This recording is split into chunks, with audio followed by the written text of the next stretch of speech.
I timed that countdown wrong, didn't I?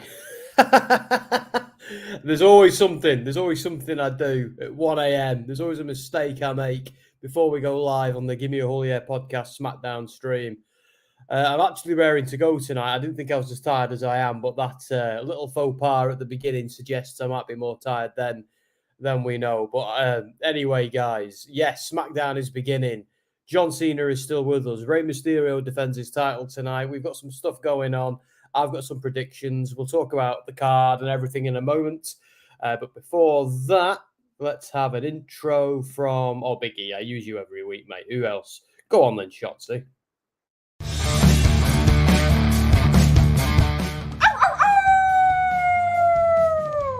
Hello, this is Shotzi Blackheart, and welcome to Gimme A Hull Yeah!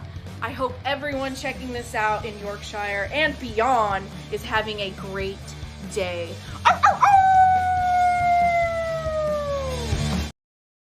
There we go. Thank you, Shotzi. I love how she says Yorkshire every single time.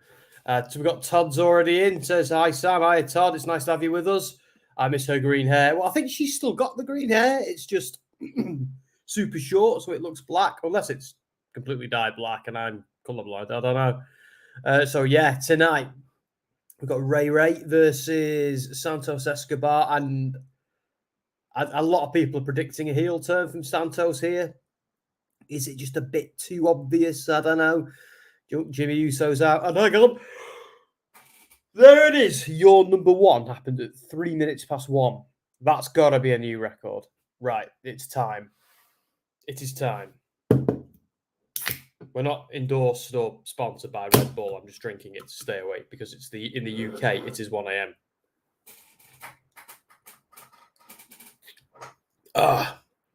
Oh dear. That's better.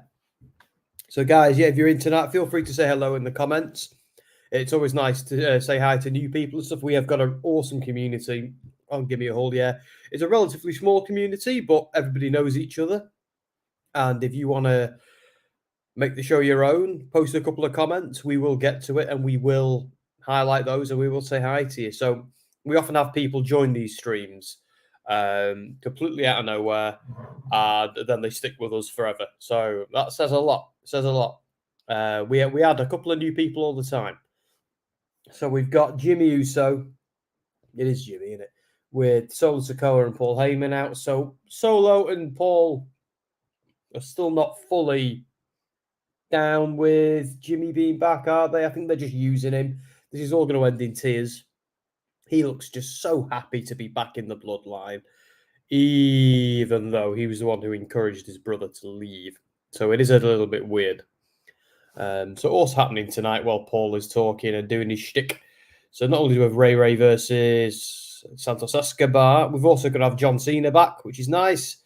We've got Bayley talking to Charlotte. I don't know if that's an actual match or just some kind of segment. Lashley, a very irate Lashley, apparently, is going to be on the Grayson Waller Effect. So, yeah, an exciting show. I'm kind of looking forward to it so far.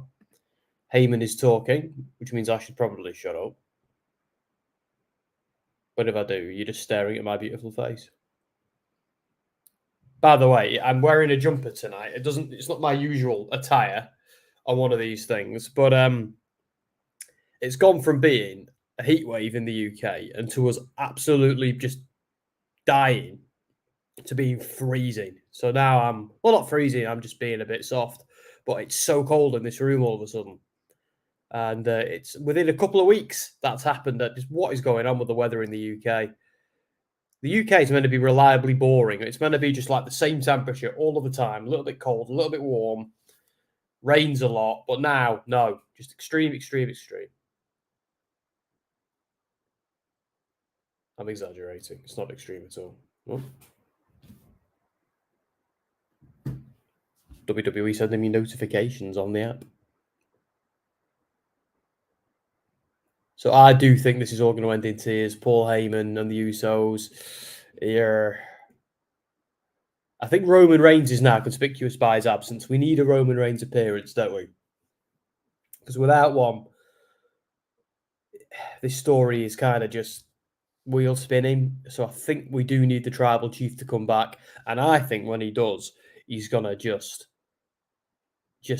eviscerate Jey Uso. No, Jimmy Uso, sorry, verbally. Just be like, yeah, not a member of the Usos. Give him all of that. And Normar is in. Hello, Normar. Doesn't look like we've got Sassy tonight.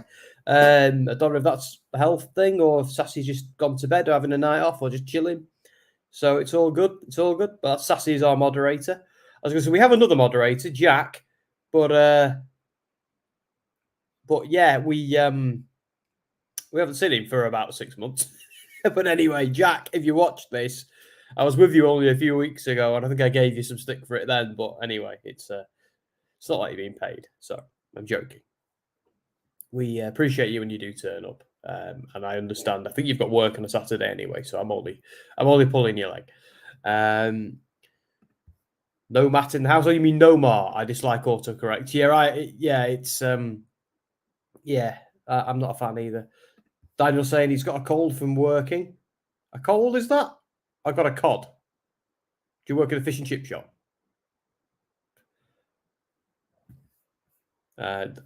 Todd saying hi to Daniel. Yeah, Daniel, thank you for your very nice comment on Twitter before. We do see it. We see everything. It's usually me as well. So, but we all have access. It's actually funny when you with the Gimme A Hull Yeah page, because we all have access to it. Me and all the guys. So it could be any one of us you're interacting with at any time on there. But it's often me. It's kind of become like my thing to do. We all have our own tasks, and the social media stuff has become one of mine, which is fine. I kind of like it. I'm gonna need this Red Bull.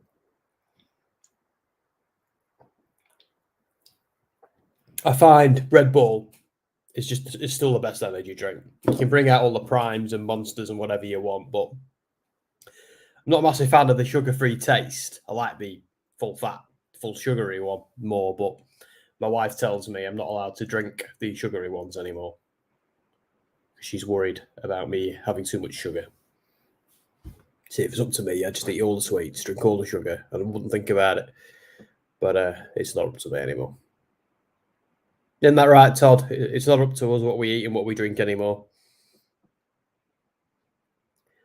John Cena, flashbacks to last week. So last week was a bit awkward, wasn't it? Like, did anybody else? I think I said it at the time. It kind of ended a bit weirdly with it felt unfinished and a bit thrown together. It turns out it was, because LA Knight was meant to be involved. But when LA Knight got to the building and did a COVID test, he was positive, unfortunately. So he had to, understandably, go home. So hopefully he's okay. And it's not hit him too hard, because obviously COVID can be unpredictable, can't it? But apparently he's hoping to be clear by the time the pay-per-view comes around. So we're rooting for you, LA Knight. Like, by all accounts, he's okay health-wise, but obviously with COVID, you don't want to spread it, do you? Because, Bray Wyatt, COVID was the thing that ultimately ended, caused him other health concerns. But if it wasn't for COVID, he'd probably still be alive. So, yeah, let's not underestimate COVID. But anyway, we don't want to talk about that. We did that last week. So Todd saying, do you think LA Knight should team with Cena? Apparently, Todd, that's exactly what they want to do once LA Knight is back on his feet. So let's hope we get that at the pay-per-view, because that could be massive for LA Knight's career. Just teaming with Cena is such a big deal, isn't it? And Jimmy Uso is already being obnoxious. What's the mic? Oh, he thinks he's Roman Reigns doing the handout thing. Oh. Took it off him. See, they're making Jimmy even more unlikable than the Bloodline at this point. So, yeah, Roman's going to come back and just call him out and just call him every name under the sun and make him feel tiny. Then he's going to go crawling back to Jey. And remember what I said? Just going to say a prediction of mine has come true when I said Jey and Sammy will ride again. They will, they will reignite their friendship and they'll join forces again. Well, we're seeing it over on Raw, and it's actually quite heartwarming, and it's actually kind of nice as well that even though Kevin Owens is not fully on board, he's still standing shoulder to shoulder with Jay because he trusts Sammy and trusts Cody. So it's kind of like the four of them stood together against the Bloodline was wicked on Raw the other week. Or was it this week? I forget because it's 1 a.m. I think it was this week, wasn't it? But I thought that was a great... Oh, what the hell?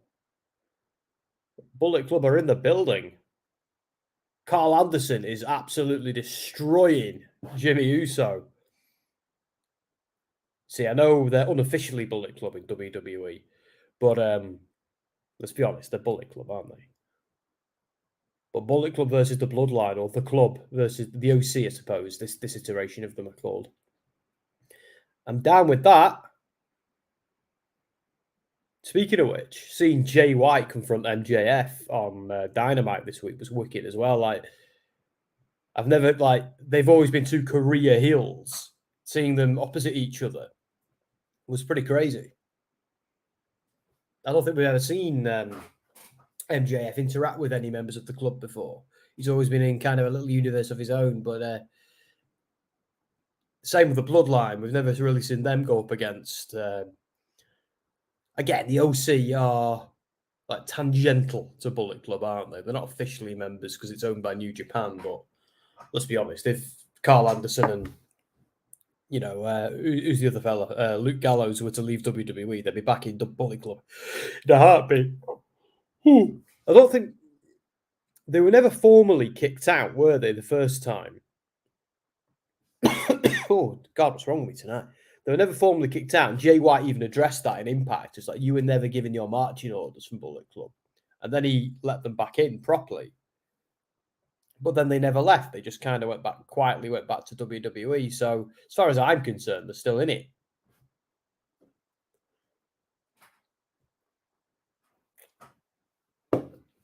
First commercial break. First of many. Not that it happened, but Cena and The Rock team up to beat the Bloodline. Yeah, see, I don't see any reason why that couldn't happen if The Rock is, turning up. Was that just a 1 week thing? It's a shame if it was. Like, I know wrestling and cutting a promo are two very, very different things, but would have been cool. Cena versus Solo would be quite a fight. Yeah, I think we're going to see it. I think we're going to see it. Again, career making for Solo, that. But Solo's felt like he belongs on the main roster since his call-up, because his call-up was a shock. Clash in the Castle, wasn't it? We saw him come out, he had the hood up and put it down. But yeah, so I think he looks great. And it made sense to have him in the Bloodline, didn't it? Because I remember thinking we've got a baby Uso in NXT, and wouldn't it be cool if we had him on the main roster with the others? Todd agreeing with Norma. Mark LFC is here. Hey, Mark. I am sorry. I'm either coughing, burping, or chugging my drink, aren't I? Or yawning. It's one of the others. He'll be sneezing next. Mark saying LA Knight and Cena versus the Bloodline. We'll probably build up to Cena versus Knight in the future. Yeah, that's my thinking as well. But I wonder if it'd have to be a babyface versus babyface match, wouldn't it? But if LA Knight was to go over, it could be like another torch passing moment for LA Knight,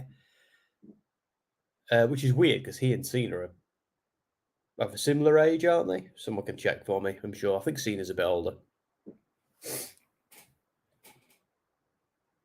But see, I'm of the view that either Cena's never going to retire, or he's going to have one final feud with somebody and essentially give his career to that person, because that's a big deal.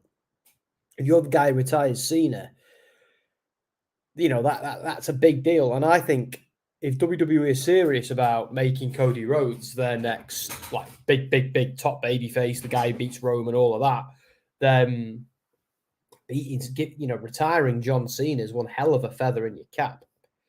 Joe Johnson saying hi Joe Johnson, nice to have you with us, mate. Feel free to stick around. Watching a little bit of SmackDown, chatting about stuff. Oh, and we have a match. Carl Anderson versus Jimmy. And I'm rooting for Anderson. I don't think Anderson's going to win here, But yeah, Solo's gonna someone spike him when the ref's not looking, isn't he? I'm a mess tonight. I'm really sorry, guys. Yeah, Cena's 6 years older. Cheers, Mark. I knew he was a bit older. Because again, LA Knight's no spring chicken, is he? But it doesn't really matter. Is it me, though? Or do some wrestlers don't hit their apex until their 40s? Like AJ Styles, people like that. I think Finn Balor's hit 40, but you wouldn't know it. And he's the same now. I feel like, it's Balor's time very much in WWE now. I feel like he felt like a big star when he arrived, then not so much. And now all of a sudden he feels like a huge star again. So I'm vibing with that. I don't know. Let me know what you think. Are there other examples of guys who, or girls, who hit their 40s and then kind of start kicking ass even more? Sorry about my squeaky chair. I've got another one upstairs, but it's absolutely huge. It's like a gaming chair, like a massage chair. It's pretty cool. I actually got it from work to review it. But yeah, I don't think I could get it down the stairs. It's too big. I don't know how I'm ever going to get it out of my loft office, to be fair. Don't know how I'm ever, because I assembled it up there. So no idea how I'm ever going to get that chair out. I'm going to have to unassemble it with a screwdriver. Should I ever move house or something. Oh, Hassan. Yeah, you can. Sorry, mate. I'll do that now. 2 ticks. Just talk amongst yourselves for a moment while I do that. Ah, is that my stream? Is that someone else's? Oh, it's me. There we go. There we go. Okay, so Hassan, I'm glad you're here to remind me, because I'd just forget if you weren't here as I'm jabbering on. I better not end in the time that I'm making this.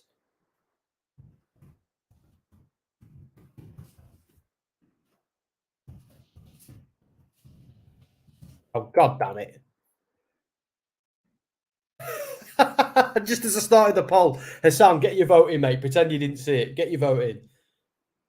Someone's voted for Carl Anderson. Oh, wow. How did you know that? I don't think there's much point in me doing the banner now, is there? Got to be quicker, Hassan. I know I'm the one who's got to be quicker, but you're right. That's funny.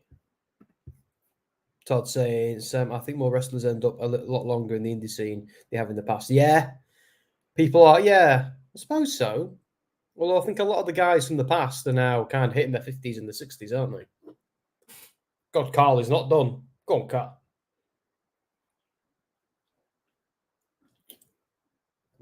And there's, he botched that Samoan spike. Got him in the chin, not the neck. Still hurt, though, wouldn't it?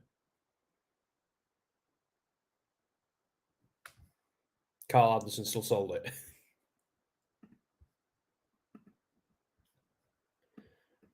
Todd saying, hey to Sam. So we've got a bunch of people in, so it's looking good. If you're lurking, feel free to say hello. We don't bite. Well, Todd does, from what I hear. Tell me I'm wrong. See, Jimmy is he's not part of the crew, is he? He's like a tag along, Oh, I'd love to see Bronson Reed versus Solo. Have we not seen that? I could have sworn that's something we've seen. Probably not, though. I thought Mia Yim was going to kill Jimmy Uso for a minute then. Ha! She did. She heard me. Yes. Oh, we all wanted to be Mia Yim then, didn't we? You deserve it. See, my dog's going to go mental now. He's going to think that's the front door. Me banging on the wood. Yeah, Bronson Reed versus Solo. I actually loved Bronson Reed versus, what's he called? Otis on Raw the other day. That was ace. Wasn't like a good match by any stretch of the imagination, but a fun spectacle. Two big lads doing what they do. Knight turned 40 last year. Just getting his mojo working. Well, I think it's us getting our mojo working, Normar. I think he's always had it for a long time because when he was Eli Drake in NWA and Impact. He was great there as well. You know, I remember thinking to myself, God, get this guy on a mic against The Miz or something like that. And lo and behold, now we have it. So I've always been of the view that he's very good. But sometimes it takes time for these things to come around, doesn't it? And there's a good decade of LA Knight kicking ass in WWE if everybody plays their cards right. So, you know, things are just getting started. So that's great. But yeah, I do kind of think late 30s, early 40s just seems to be like the new sweet spot now for a lot of people. Oh, I'm going to get Lashley versus, not versus, Lashley talking to Grayson Waller. Do put him through a table, though, Lashley. That's what we all want to see.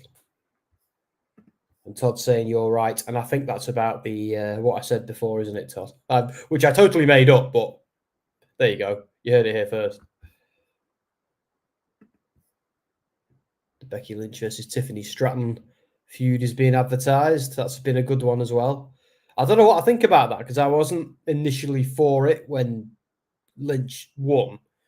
But now I kind of agree with Bully Ray in the fact that it's kind of made Tiffany Stratton a bigger star. And Lynch can't hold that forever, though.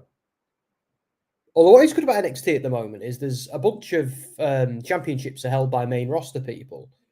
Depends what you think. But it does elevate the brand, doesn't it? It does get more eyes on it, and it helps NXT be more essential viewing. Like, because in the past, I've watched Raw and SmackDown, and then I've kind of saved NXT and watched it on my iPad, like in bed or something. It's not been a priority. And at the moment, it's much more of a priority because you've kind of got to watch it to follow along with everything else that's going on. So, kind of like that. Makes it feel more like a consistent story rather than just a side brand you can either care about or not care about. Bloody hell, Todd. Why, yes, Sam, I do bites on occasion. The girls love it. I'm sure they do, you cheeky git. I'll have a few beers and then I'll probably be a little bit more loose about. Anyway, no, shut up. Well, I won't shut up. I've got a job to do, but you know what I mean. I'll shut up about that because she watches this stuff back, Todd. I promise you now, she does.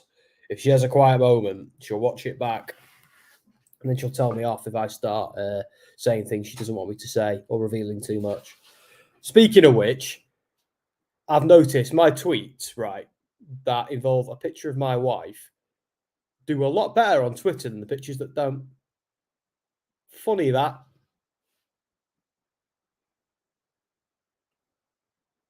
I should bring her on these streams, shouldn't I? Do some numbers. No one wants to look at me. Anyway. Yeah, but it does make NXT wrestlers look like they can't have their own belts. Well, yeah, that is a fair criticism, isn't it? It does at the same time. It kind of punks out the developmental guys. But then that is realistic, isn't it? Like, I suppose. But yeah, it doesn't help them. I think when they win over the main roster guys, it kind of buries the main roster as well. So there's got to be a balance. There's got to be a way of doing that right. Like, do you remember when they did the Survivor Series and they included NXT and NXT won? It was a great couple of weeks, but it did punk out the main roster completely, which is probably why we've not seen it happen since. It was complicated, wasn't it? It was quite overbooked, but it was good. That was a really good pay-per-view, that.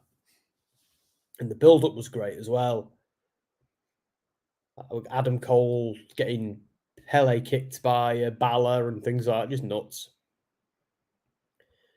Although it kind of just makes me sad that a lot of those guys who are in NXT then aren't in the company anymore. But I suppose a lot of them are now with Impact or AEW, so it's all good. Like Leo Rush, for example, at Impact, having a really good run. Very much hope he's in the UK tour. I have to keep saying next month, though, because it's not quite October yet. But I'll be there in Coventry, of all places. I was going to go to the Newcastle one. And part of me kind of wishes I had, but you know, I've kind of committed to the Coventry one now. It's about the same distance for me. It's about a 3-hour drive either way. Jimmy bullying people backstage for no reason.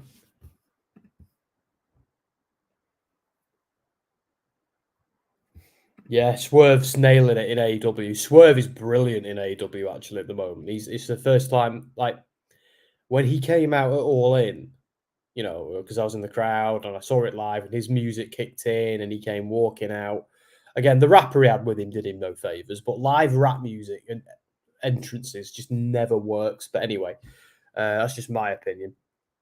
But Swerve looked like a star there coming out in a stadium, you know, to have a proper match, a proper savage match against Darby Allin like that. He really did look like a star. I remember thinking, this is where WWE and people like that just didn't seem to get it. And it's probably the biggest house he's ever done, Swerve. At least I imagine so, because it's the biggest house AEW's ever done. Well, Swerve did some WWE NXT pay-per-views, didn't he? And was on the main roster for a minute.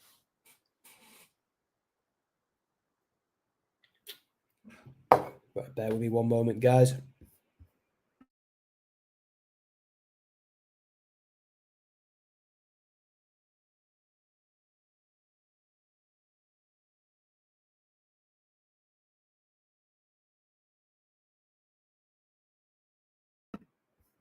There we go. If anybody wonders what I was doing, I was literally just blowing my nose, but I thought that's not something anybody wants to see on camera.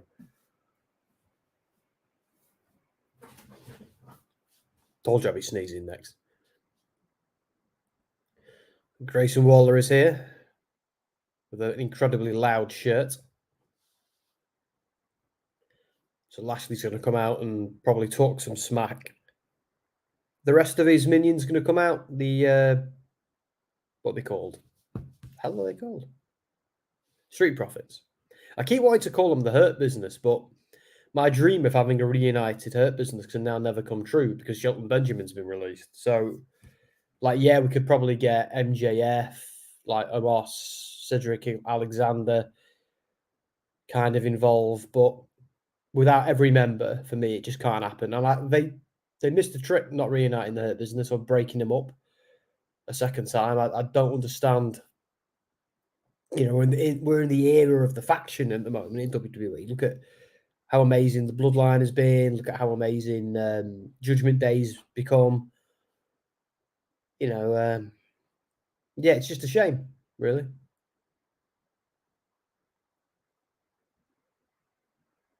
Is Lashley getting a baby face? Welcome. That's weird.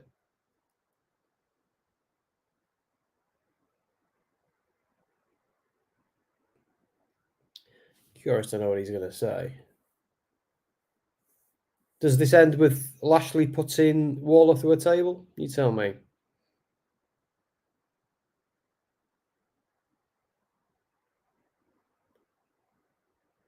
And also, I need to know, what do you think about the match between Rey Mysterio and Santos Escobar? I'm of the view. Is Santos, I don't know, is Santos turning heel? Is Rey turning heel? Or are the LWO all going to turn heel? Something has to happen, doesn't it? And I'm surprised they're not doing that at the pay-per-view. Or maybe this gets interrupted somehow and it gets a do-over at the pay-per-view. We'll see. I do like Bobby as a manager or leader of a faction. See, for me, it was nearly perfect the way they had it. They had Lashley as the main guy, obviously. The guy who's going to win the belts. MVP is the mouthpiece, which these days is what he's most suited to. Shelton Benjamin and Cedric Alexander as the token tag team. And I was of the view they should get Omos involved just to be the monster, just to be the guy who had Lashley's back. I know they were feuding before that, but I thought that was the perfect line. Maybe add a woman, you know, I don't know, maybe Bianca or whoever else, or who else would have been good? Shayna Baszler or somebody like that. like have a powerful like female presence in there as well. That would have been the best stable. But with Shelton Benjamin now gone, and some people think he's AW bound. I haven't heard anything official, but like yeah, they could do that maybe and include the Street Profits, but they're just going to do something similar. Here come the Profits.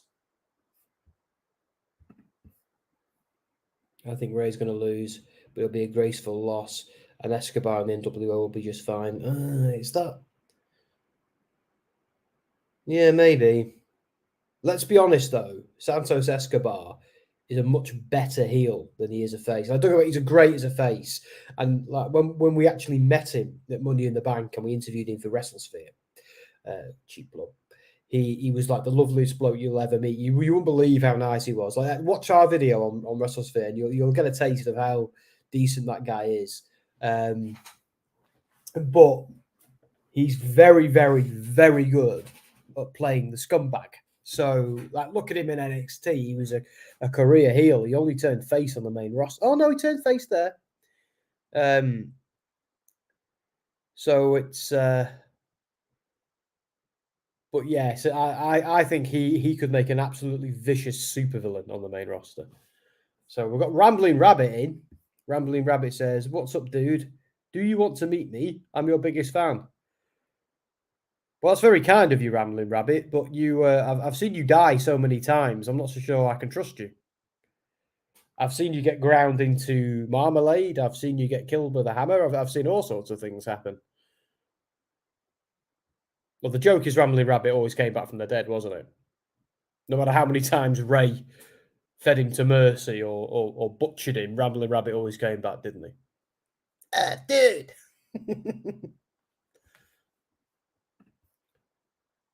Austin Theory. Oh, of course, Theory and Lashley hate each other, don't they? I'm not so sure they want to ruin the NWO at this point, Sam. You're right, because they are shifting a lot of merch, aren't they?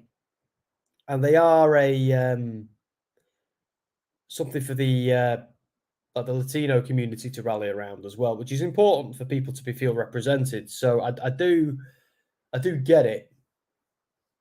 I do get it. Got a great heel team already. You know, Escobar just sounds heelish. Well, exactly. The name is based on the most famous, infamous drug dealer to ever exist. That's why they chose the name. That's exactly why. So, yeah, like Legado del Fantasma.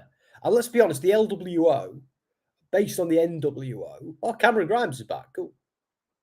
Like the NWO were primarily a heel faction, weren't they? Let's be honest, we all remember Sting beating them down with baseball bats and that. So their I don't mean heritage is in like Latino heritage, but their heritage as a stable, the LWO from the NWO, is very heely. So for them to be over as baby faces is a bit weird. But I don't think we're ever getting Legado del Fantasma again, are we? I think they're always going to be LWO now. So much more marketable. Uso versus Senor Money in the Bank. Oh, so that's Jey Uso, isn't it? Versus Senor Money in the Bank. So Rambling Rabbit says, I have the powers not to die. I do remember. Dude, I've never died before. I just acted like I was dead for Bray not to hurt me no more. Well, again, the whole marmalade thing, it's a talent to be chopped up into marmalade and come back from the dead, I must say. I actually miss the Firefly Funhouse. I was always a fan of those segments because it was obvious what they were doing. They were building something creepy. So when people thought it was like actually trying to be a kids show, no.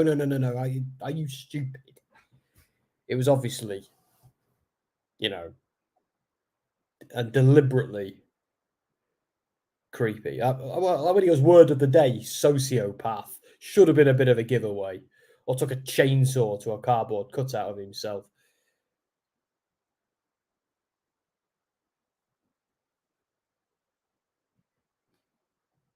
Are we getting a match, Hassan? If you're still about, mate, let us know. If we are, I'll make that next poll.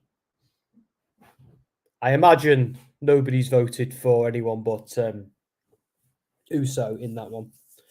I feel like Carl Anderson got screwed over there. Well, when or if JD ends, they have the Dirty Dom lead the NWO and the second coming of Eddie Guerrero. Yeah. Oh, Judgment Day. Thought you meant like JD McDonough. Yeah.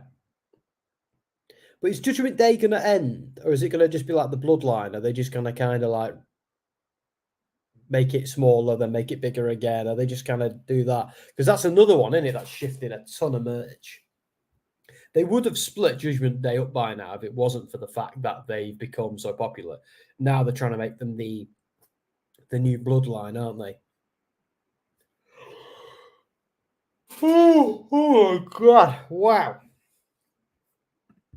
Wait, dude, did you just say Judgment Day? I did, Rambling Rabbit. Are you the real Rambling Rabbit? Who's ever behind Rambling Rabbit? Are you the same person who's behind Roman Reigns and all those other interesting figures we got a few weeks ago? It certainly makes the place more colourful and entertaining, that's for sure.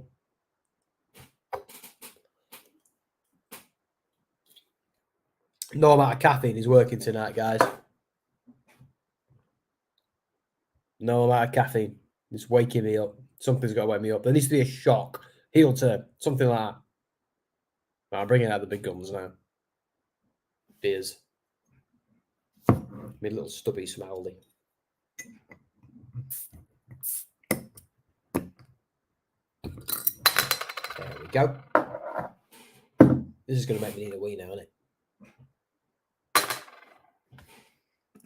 And a big fan of the Tribal Chief, dude. Well, that's Bloodline, Rambling Rabbit. That's not Judgment Day. Wrong stable.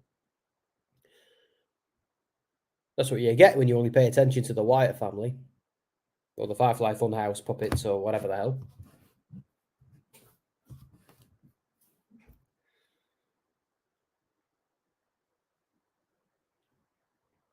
Seems a bit quiet tonight without some of the usual suspects. Daniel, are you still with us? Do make yourself known. Or have you fallen asleep? I can't go to sleep for a bit. Got a job to do. Okay, Sam. What if they did decide to bring Uncle Howdy back? Would that work? See, I think it would.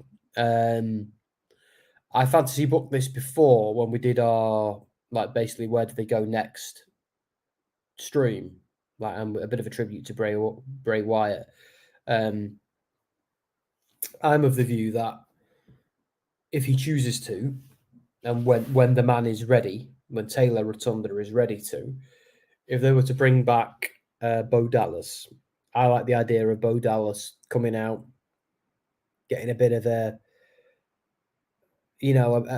cutting a bit of a from the heart promo about his brother, things like that. But then, like, maybe him saying, my brother had a lot of darkness in his heart, which he struggled with sometimes.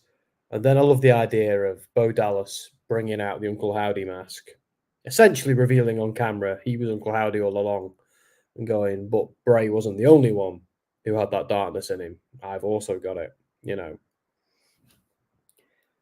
And then him just being booked as Bo Dallas for a while, just getting into some storylines.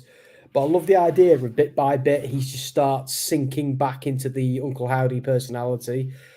And then he reveals that all I wanted to do as Uncle Howdy was to make Bray, embrace the dark and bring back the Fiend. But now I might need to go to that dark place myself. And then bit by bit, he gets pushed by some heel and pushed and pushed and pushed. And then Uncle Howdy almost becomes like this dark avenging figure, a bit like the Fiend, a little bit like Sting, when Sting hid in the rafters, and kind of be that kind of figure who can appear and just destroy heels at a moment's notice. That's how I think they could bring back the Uncle Howdy character. I think they should leave the Firefly Funhouse in the past, leave the Fiend in the past because they have to, because that was Bray's thing. But Uncle Howdy, I do think there's a way they can do it. I do think but again, it's all if he Bo Dallas, Taylor Rotunda wants to do that. So I'm just gonna do the poll. So let's get rid of the old poll. Who the hell voted for Carl Anderson? What the hell? Anyway, we'll do a new one.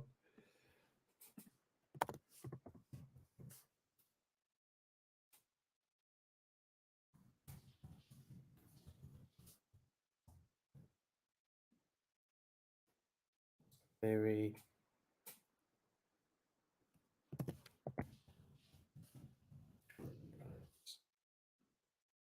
There we go. The poll is live. I'll have to do a banner while I'm at it. Banner.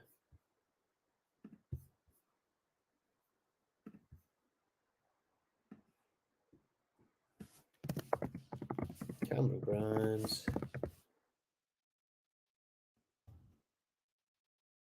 I'm going to type Drew McIntyre then. Nope. Austin Theory. I'm looking forward to 2 days off tomorrow, I'll tell you now. The only wrestling I'll be involved in will be watching it. Well, I'm doing that now, but you know what I mean. So it says, no, Judgment Day is the word of the day. But sociopath is the word of the day, remember? I can see the LWO turning heel. Zelina Vega will be a great heel gal. Yeah, but we've seen her do it before. We know she's bloody hell. Every time I do a poll, it finishes. Might as well get rid of the banner. There we go. Chris Leclerc. Hey, mate, you okay? Chris says, Bayley is 9-1 against Charlotte Flair in singles matches. Interesting. Are they going to even that out perhaps tonight? Or is it building up to the pay-per-view? Rambler Rabbit says, dude, do you like C wrestling? I like all wrestling, A, B, and C. Wow, Sam, I like the entire concept. Yeah, you see, like, again, like I'm hearing people say in the past that they're done with the whole Uncle Howdy thing. I think what matters is Bo Dallas's health and how he feels and things like that. But I do think Bray and Bo together worked hard on the Uncle Howdy concept and the story and where that was going. And I know it wasn't seen as a massive success. It just objectively wasn't. But I do like the idea of them not giving up on that and seeing what they can do with it, perhaps salvaging it, because it might be the making of Bo. It might be something he can really do, and as a not just a tribute to Bray, but as a way of kind of carrying on those dark characters that his brother would portray. Like he can be Bo Dallas as Bo Dallas, but I love the idea every now and then he gets swept up in some darkness and he sinks into the Uncle Howdy persona and then menaces. Again, if he's a babyface, he can menace the heels and attack them in the darkness like Sting used to do, or The Undertaker, or Kane. Or if he's the heel himself, a babyface can defeat the monster. So there's so many things they can do with it. But I think at this moment in time, he'd have to be a face because obviously what's happened to him in real life that everybody knows. But it needs to be when he's ready to come back. And if he ever is, he might decide to hang up the boots. I hope he doesn't. But I really, really hope that we do see Bo Dallas again when he is ready. And I do hope he picks up he picks up that persona again, because I think there's a lot there. It's a shame we can't see it play out the way it was meant to play out, but there's other things they can do. And so I hope they do. Right, Rey Mysterio is coming out. I'm going to make the poll now for Sam. That's what I'm going to do. I could not bring myself to vote for Theory. It would be like voting for Trump. Look, we try not to get political on this podcast, but I don't understand how anybody can still be on the Trump train after, even, like, don't get me wrong, I drew the line on that guy many, many years ago, but the things that he said about that disabled veteran, I get it's all I'm going to say, but like that, Even if you are a massive fan and you want to vote for him and all of that, how could anybody possibly justify that? Like, that is just the worst. But anyway, moving on. Oh, there's Dragon Lee and Rey Mysterio. Luchador and Luchador. Right, let's do the poll. At least that poll actually had a minute, you know? Austin Theory got 50% of that. Wow. Well, half of you got it wrong.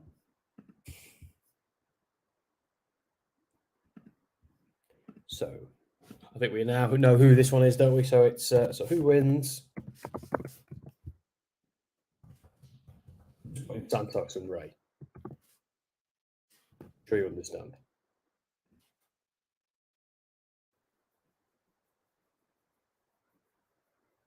We're seeing some awesome moments of WWE's history here. Now, let's do a banner. So now, I'm just going to put Rey versus Santos.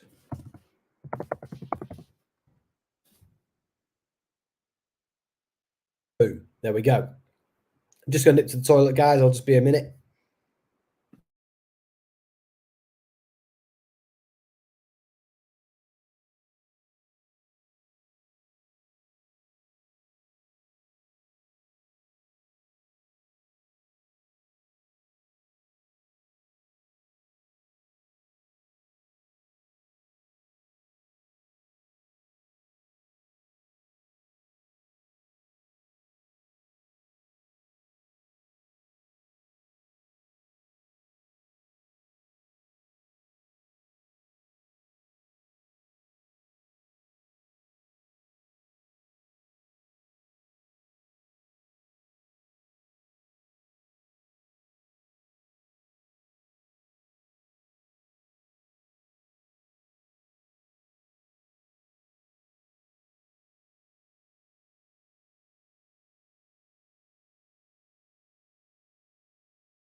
There we go. And I'm back in the room.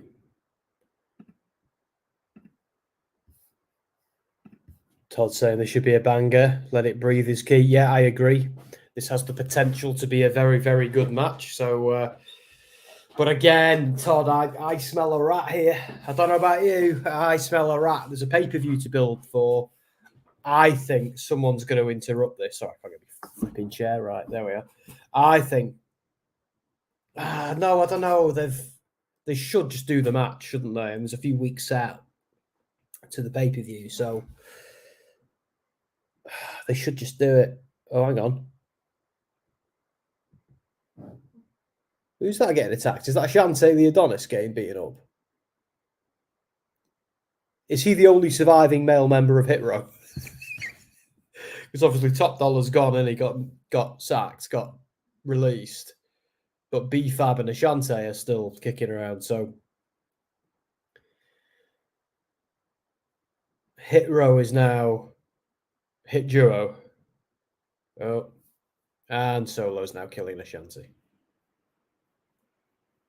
That's not very nice. So that's the merch stand.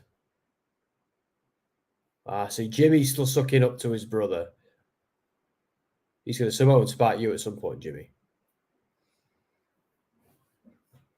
There's Rey getting ready to defend his United States Championship.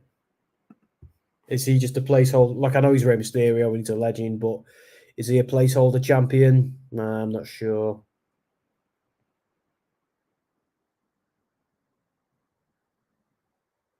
LWO. So part of me thinks they should give the crowd the banger of a match, Todd, that we know it can be.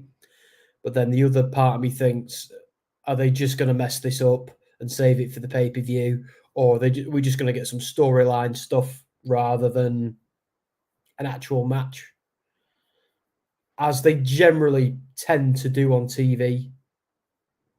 But every now and then they surprise us and we get an awesome match. So, and out of all of the titles, this and the IC are the two that generally get defended on TV the most. It's almost like that's what they exist for.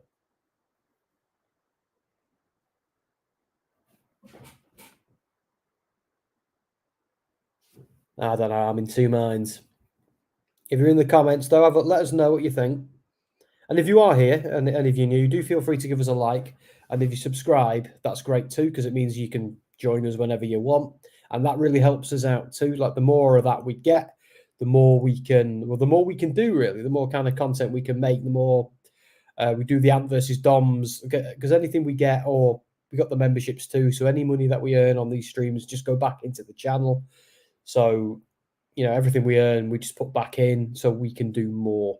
And the more people we get, the bigger we can make this channel, the more daft stuff we can afford to do, and the more time we can give it as well. So, yeah.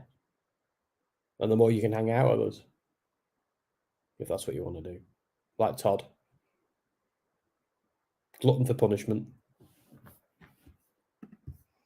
Yeah, we have Escobar win here. And anyway, Rey does not need this at all. Exactly. He's Rey Mysterio. He doesn't need any baubles or accolades anymore. He's in the Hall of Fame. He's he's Rey Mysterio. He's got nothing left to prove to anybody. The guy's an absolute legend. I'll tell you what, though, no disrespect to Rey, but I was at his Hall of Fame induction, and it wasn't his fault, but I was so jet lagged from the flight the day before from to London to LAX. I was just exhausted, and by the time we got to Rey's speech, I was falling asleep. Jack, one of our moderators, actually already left, actually got in an Uber and went. He was that tired.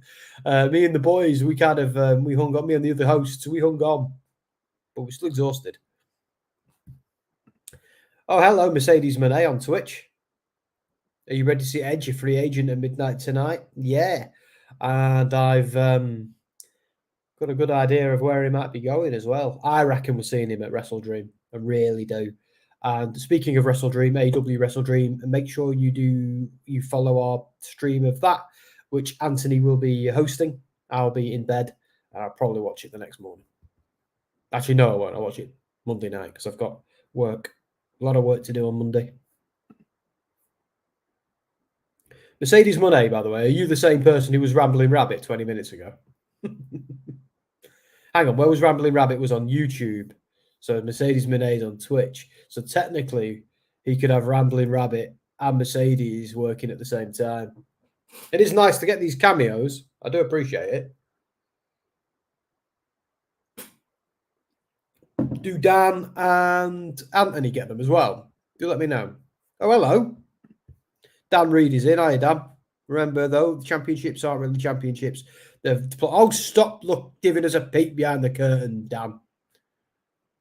Let us live in our fantasy world, our markish fantasy world.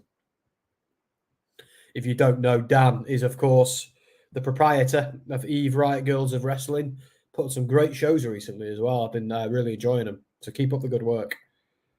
And but yeah, they're not really, they are plot devices for who's over and who's not, and blah blah blah blah. But even so, in terms of a plot device this time, yeah, it's like I do remember Guerrero.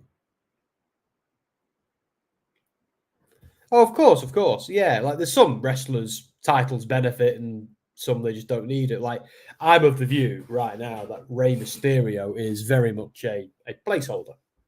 But it's like you say, the story being told here is clearly something to do with Santos Escobar. Like, he's the guy who's benefiting from this.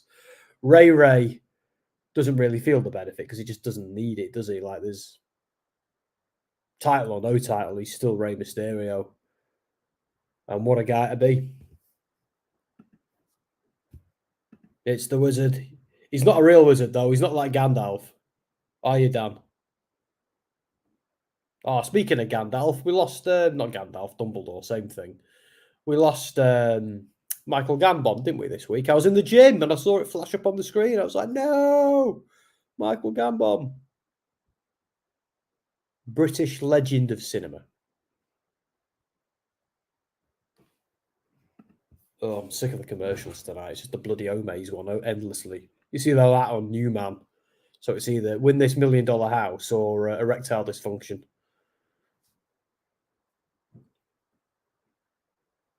On the commercials, but that wasn't anything to do with me. Ask the missus. Everything's fine.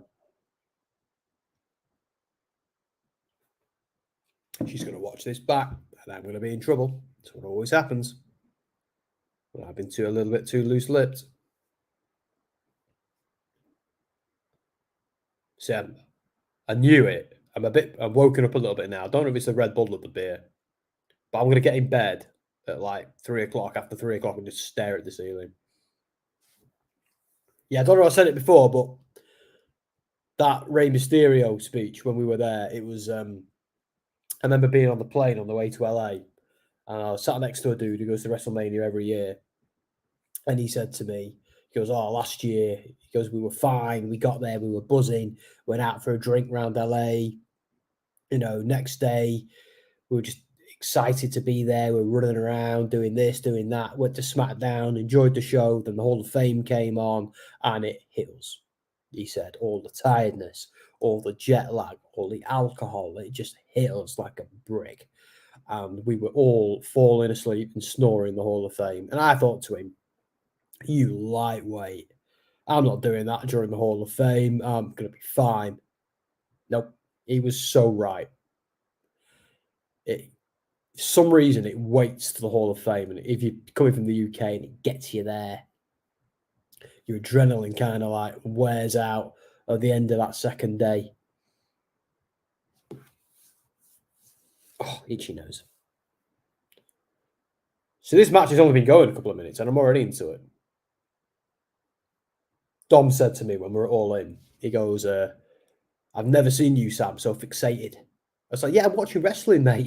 It's like, I know you're used to hearing me going, no, but when I'm watching wrestling, I'm usually quite intently focused on it because it's a visual thing, isn't it? A visual and an audio thing. It's not something you can watch passively. You've got to like focus on wrestling. Otherwise, you miss all the nuance and the good stuff. It's why when I get too tired in the evening, I can't watch wrestling anymore because I need to give it my concentration. If I can't give something my concentration, I can watch TV because you can kind of be a little bit more casual with it. But when I'm watching wrestling, I like to give it my full attention. I hate watching wrestling passively or casually because you always miss something. Well, let's be honest, you usually pay to watch wrestling, don't you, one way or another?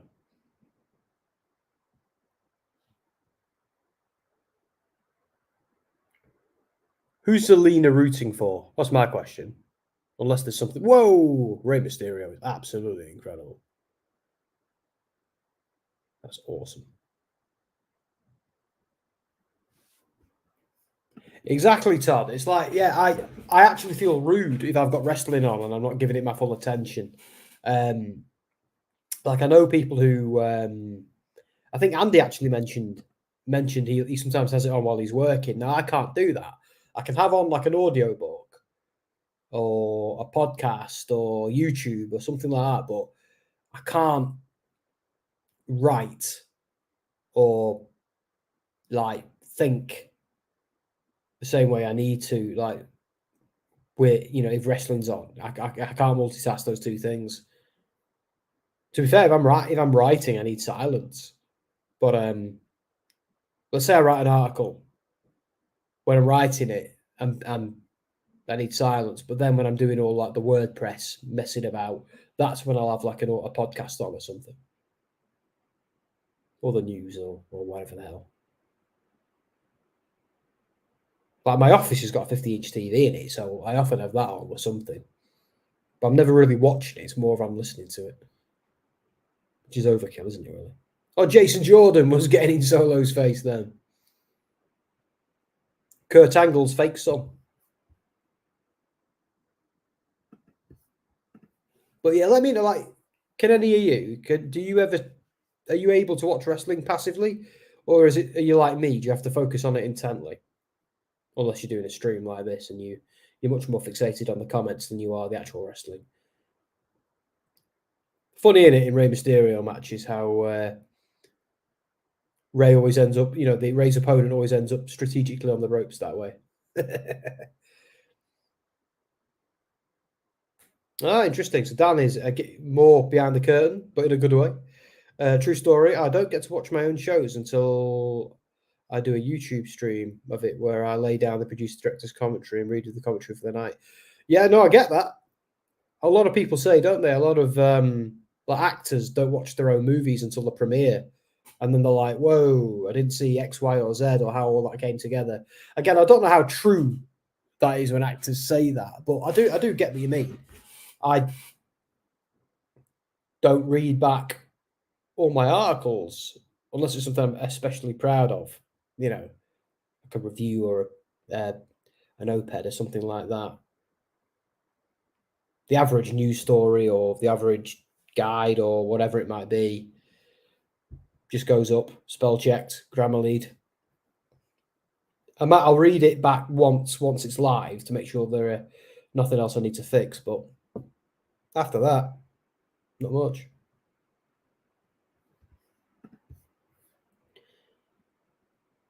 So what does it matter if the Bloodline brawling backstage? Watch the match, folks. Yeah, no, completely. Well, I do those listen. That tells me what I mostly need to know. Oh, that's interesting. So is that from like the commentary, or is it just a case of like cues you'll pick up on? You know what I mean?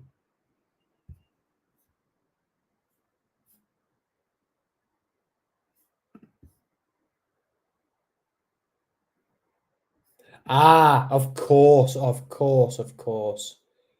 Biggest indicator of anything, isn't it? Let's be honest, wrestling without a crowd. I know we've seen it in recent years because of necessity, but it just made us. I know you'll already know that, Dan, but I think for the rest of us, it was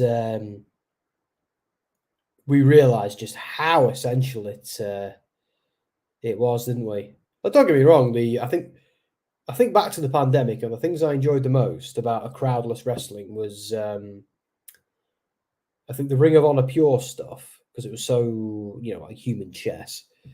And then there was the NXT UK Heritage stuff. They were the two things I enjoyed the most. I absolutely got sick of the sight of Daly's place, and I got sick of the sight of the Thunderdome very, very fast. But weirdly, NXT UK and Ring of Honor, a bit Impact as well, a bit of Impact Wrestling, kind of got over with me without the crowd. Yeah, it was annoying. If the crowd is engaging, that tells me what I need to know. Yeah, I suppose so. Thing is, the reason for split screen is to stop people switching over. People's attention spans are that bad. Yeah. No, of course. See, I'm kind of down with the split screens. I think I prefer it to not having it, If the ads are playing and the match is still playing, which doesn't happen in the UK here. Like I've just got ads on my screen here. There's no split screen, but I prefer that to just ads personally. That's why I love Fight TV, because they don't, when the commercials are on, it just kind of keeps going while the commentators are vamping. But if you watch it on AEW, for example, if you watch it on ITV, then while all that's going on, you're getting the commercials. So it's, yeah. That's why I'm happy to pay a few quid a month to watch AEW on Fights, because you get a lot more value, And you don't have to wait several days for the repeat.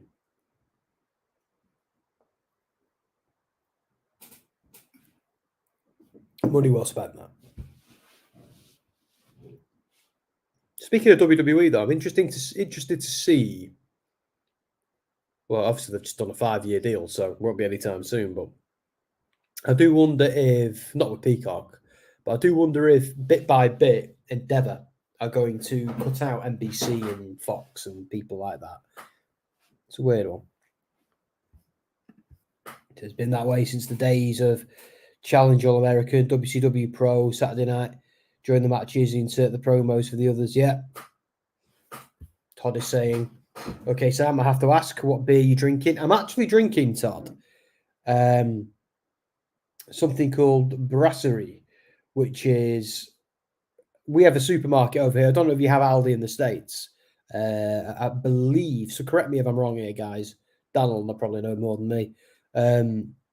You know, I think you've been around a little bit longer than I've done. Is Aldi a Polish organisation originally? It's one of the biggest supermarkets in the UK these days. But it's one of their like own brand beers. It's quite cheap, but it's nice. And it's I just love the little stubbies. I love the little bottles you get. So whenever we go to the supermarket, I get like a little crate of them. And they're nice on a stream. Oh, Ray's a bit looking a bit injured. I remember in the 80s that being the way. So I was born in 1987, me down. So I do, however, I enjoyed wrestling from actually quite a young age. When you're a little kid and you think it's real, it was awesome.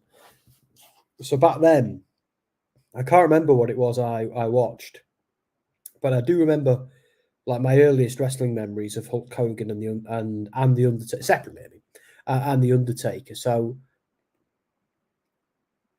I got into it properly just at the cusp of the Attitude Era, just at the cusp of NWO in WCW. I know that wasn't exactly around the same time, but I do think 1997 was when I started paying the most attention to it. So I would have been 10 years old. That's crazy, that.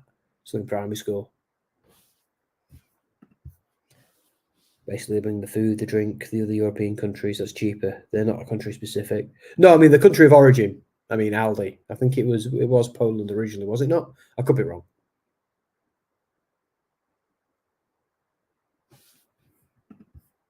Aldi's good. Shop there, but I mainly get home deliveries. I hate the checkout. Christ, it's an anxious. I'm with you there. Yeah, it's really bad. It's like you're like in most supermarkets. Like you get there and it's kind of chilled out. They don't rush you. At Aldi, they throw your groceries at you, don't they? Like chuck it at you, and you just gotta be quick. And it gets to the point where it's just easier to just have your trolley, you put everything back in your trolley, then go to the back of the store and stick it in there. German, thank you, Dan. I think I was thinking a little, wasn't I? But anyway, and you have to go back. It's easy just to do the bags separately later. Although we've got it down now, we open the bags in the trolley and then just kind of like pour everything into it. And then and we've kind of got that down to a science now. But yeah, I know what you mean. It's like I just refuse to be rushed. I'm just like I just own my space, if I'm taking too long, they just have to kiss my ass. You know what I mean? But yeah, it's a good store. It's a weird one, isn't it, though, Aldi?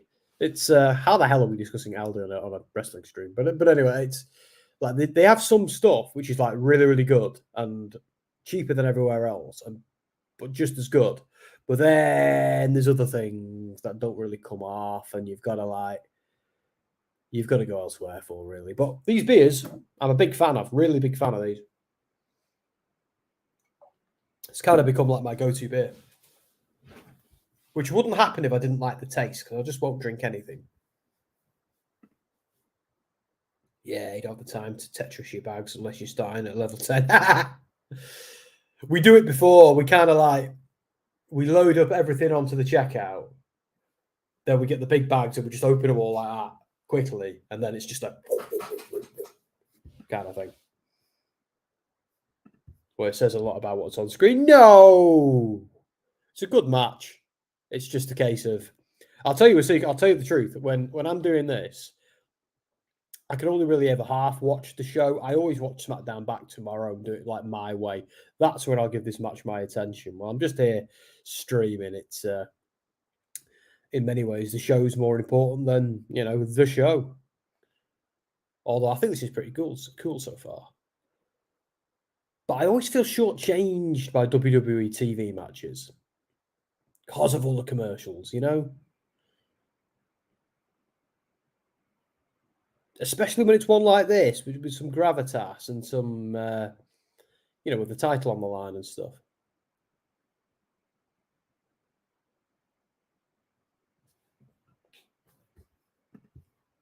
It's like so many electronics can get cheaper. They're from the same factory.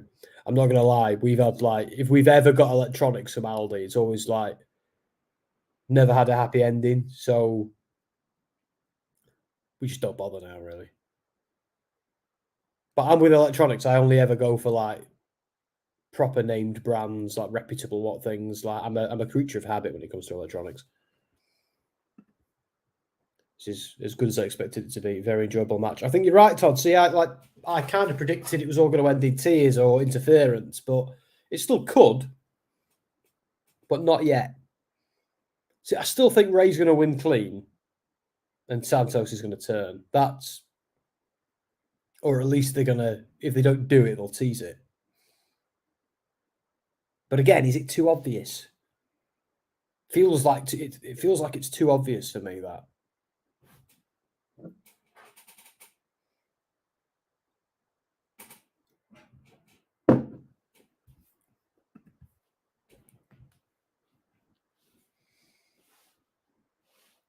This is probably the only beer I'm going to drink this weekend, though. Oh, damn, mate. It's 2 a.m. I have no idea. I don't know who it was. Todd, help me out. Who was the last person to turn? Do we just mean heel turns, Dan, or do we mean heel and face? Because I'm not sure, Who was the last high-profile one? Did I read Drew turned on Monday? I don't think he cemented it. I'm not convinced. He's just the case of, it wasn't like a cemented, obvious heel turn. It was just a frustrated face. It seemed to me they probably are going that way. Rey wins. Nah, but it wasn't like a turn. It was more of a hinting at a turn rather than an actual full-on turn. Do you know, for example, I think the only example that springs to mind right now is, do you remember when they were teasing for months that Matt Cardona was going to turn, and Mojo Rawley was like, no, calm down, mate, calm down. Everything's going to be okay. I'll be okay. And then a few weeks later, it was Mojo who actually turned, and Cardona, Zack Ryder, as it was at the time. Oh, right, yeah. So see what you mean. Yeah. So it was more of a tease than anything. I don't think he cemented it. He hasn't slagged off the crowd or done anything WWE heelish yet. He's just kind of, and he's in many ways he's justified. He didn't want to help Uso because he's still sore from Clash at the Castle, understandably. And when the New Day, who obviously have got a lot of respect for the Usos, even with the Bloodline stuff, when the New Day were like, oh, you've been... Oh, I didn't see that coming. When the New Day were a bit obnoxious towards him, he just kind of let them get beaten up as well. So there's an argument that McIntyre was completely justified. They could kind of swerve us and do something else with Drew. But until he does something so obviously heelish, I'm not convinced he's turned, personally. Rey wins with a cheesy little roll-up, yeah. But it's interesting, it's interesting that, and Lashley's like, yes, you savage monsters. That's what I wanted you to be. Ha ha ha. Embrace the evil. Let the hate flow through you. So, yeah, maybe the Santos turn was too obvious. Or they're saving it for a rainy day. Oh, Joaquin Wilde is dead. Yeah, that went well, didn't it, boys? Misfit saying, sorry, I'm late. You don't have to apologise, Misfit. If you're late, you're late. If you're busy, you're busy. But it's good to have everyone in. Dan saying, the issue I have with American wrestling is there's so many turns. That's why I keep them at a rarity. I agree. I think a turn means more if that person has been a face for a long time or has been a heel for a long time. Like, well, that's how a heel turn is shocking, isn't it? When you know, even if they're teasing it, it's still shocking if they do it in that way. And a baby face, you know, a villain seeing the light means so much more. If they've been a bad guy for a long time and something's made them think, you know what, no, this isn't right. I'm taking a stand. You know, that, you know, turns like that just mean so much more. I think they have some people, don't they, who they flip flop. Like, I think they turn AJ Styles far too often, and they probably don't if you think about it. But there's a bunch of AEW as well, I feel like, who turn too quickly, and I was a bit frustrated with Impact 1000 because they were like Deonna Purrazzo was a heel again, and Tasha Steelz was a heel again, and they made a big deal out of those two turning face. So for them just to be, I don't know if they were heels just for that night, that one off. I'm sure we'll see. But I found that quite frustrating. They booked Bully Ray as a face that night as well. I don't know if that's going to stick, but we'll see. I don't want people being reminded of what's on TV when. Yeah, no, I get you. And there's so many turns on TV wrestling. It's like cringe cliche. Yeah, no, I agree. WWE and AEW are both guilty of it, and Impact as well, I suppose. I mean, and they've got to be careful as well because, like, Seth Rollins is on screen now. Now I know they don't turn Seth massively that often, but even that's gone a bit wrong because he's a babyface now because he's so over with the crowd, his song and all of that. But this is a guy who was ripping Rey Mysterio's eye out not so long ago. I know it was a few years ago, but it's still. How do you forget an angle like that and then cheer for the guy? And Shinsuke Nakamura is another one where they just won't give him a chance as a babyface. They just book him to book him. They run out of ideas and turn him heel again, and that's where I'm enjoying the feud. We just can't get New Japan Shinsuke in WWE, can we? It's probably just time for me to accept that. I'm not thrilled with the ending of that match. I'm starting to think, you know, Todd, I'm starting to think that the story they're telling there was never about Rey and LWO and always about the Hurt Business. Although I think I'm wrong, actually. I think they're going to go somewhere with that. Santos was visibly frustrated, wasn't he? Fortunately, another Stardom talent suffered an injury. It's great, you know, Misfit. I wish I had more time to watch Stardom. I just at this moment in time, I'm, you know, just I've got to use my spare time so sparingly. It's annoying. In a parallel universe, all I do is watch wrestling. Sources that we see turns make no sense. For example, heel turns on a heel. The guy who got turned on suddenly a babyface. Why? He was a prick already. Yeah, he didn't redeem himself. Yeah, I agree. Like I do sometimes think that it can work.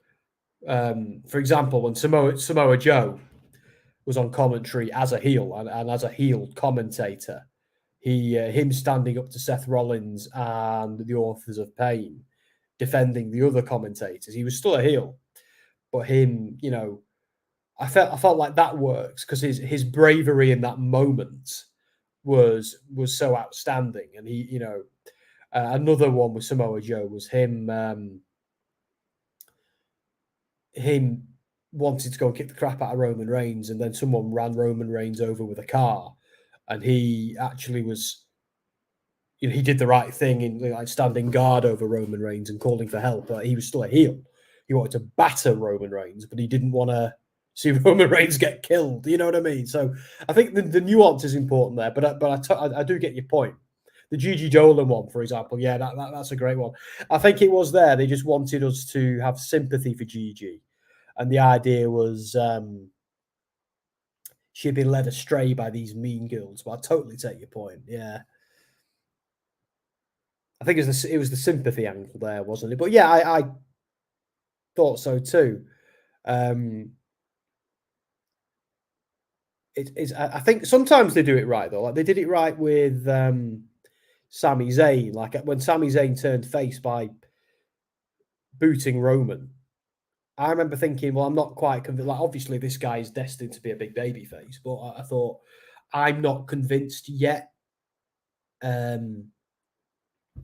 feel like he's got to earn his redemption. I feel like he did, and I feel like he truly cemented that at Elimination Chamber.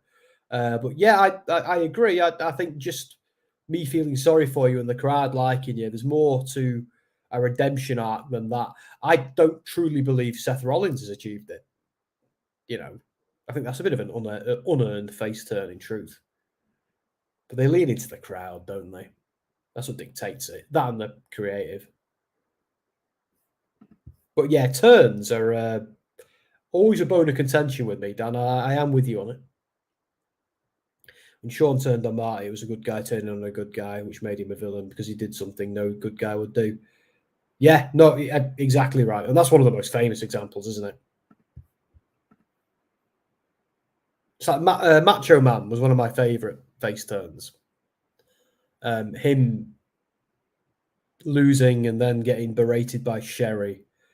And then for Miss Elizabeth to jump the rail and knock out Sherry. And then for the two of them to unite in the ring. And it was a case of also his exhaustion with it and his acceptance of Miss Elizabeth made him turn face again, didn't it? So that I thought, yeah, so that kind of worked. I don't know if he did anything to earn his redemption until after that, but they'd been going that way for a while, didn't they?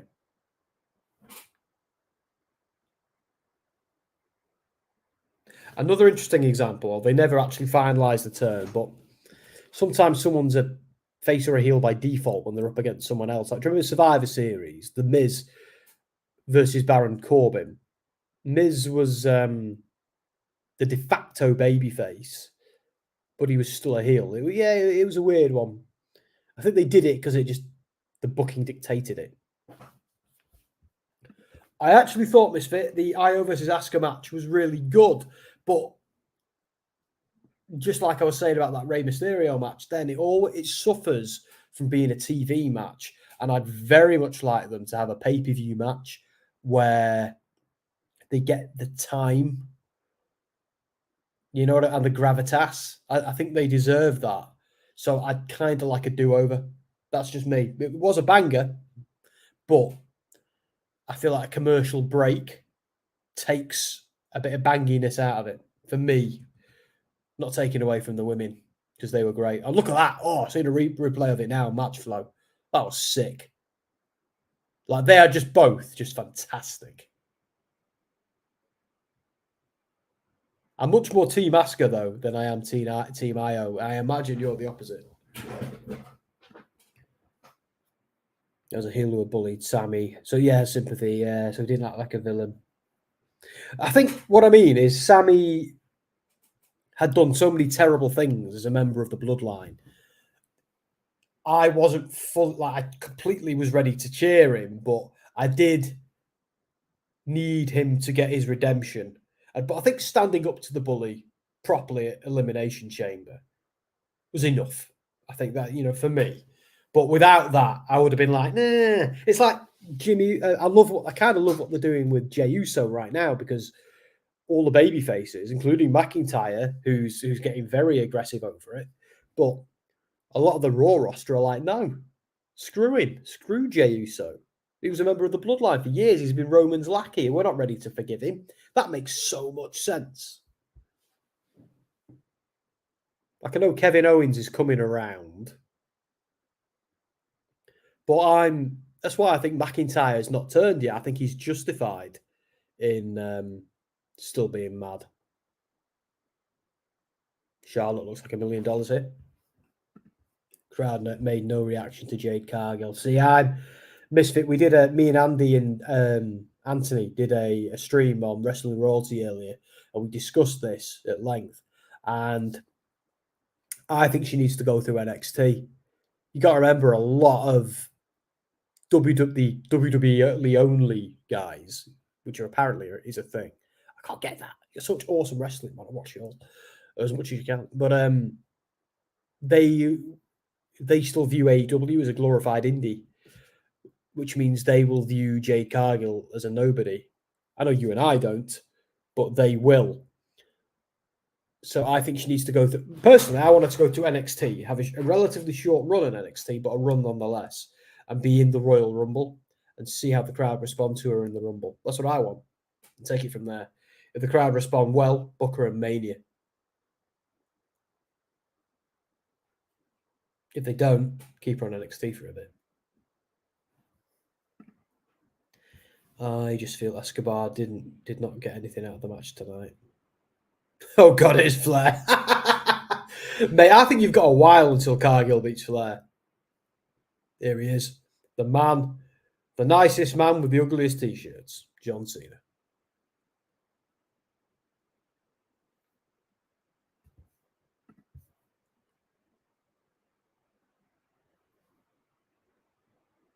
Another commercial break. I should really remove that banner, shouldn't I? There we go. Curious to see what you all said on the poll. Let me just have a quick look. Ooh. 56%, but you went with Rey, but that's not what I thought it'd be. Interesting.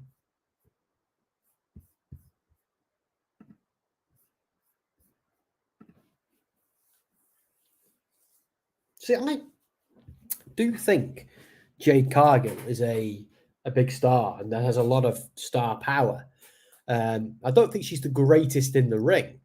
I think she's very, very much improved. I don't think she's bad by any stretch of the imagination, but I do think she'd benefit from the NXT system. But she's clearly got some star power, and that's why they've signed her.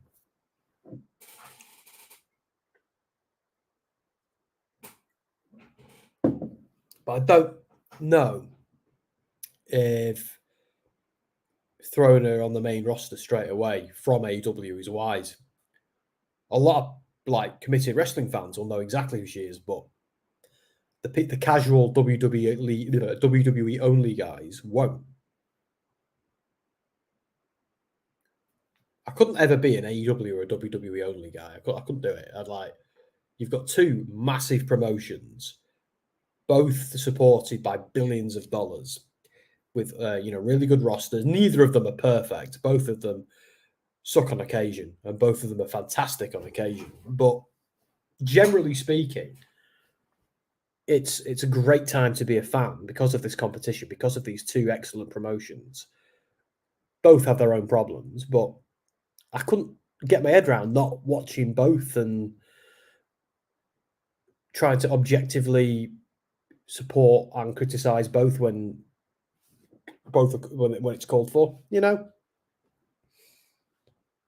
Oh, McDonald's breakfast advert. I could murder one of them. I agree, Sam. Jade should start in NXT.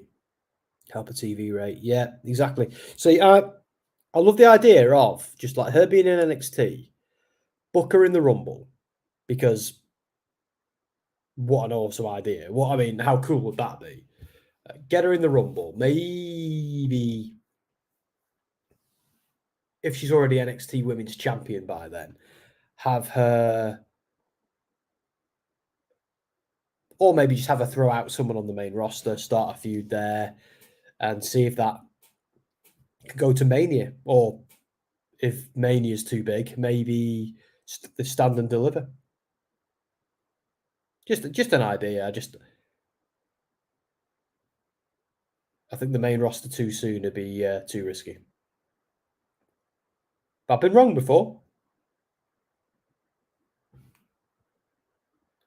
Happy to be wrong again. Doesn't happen often.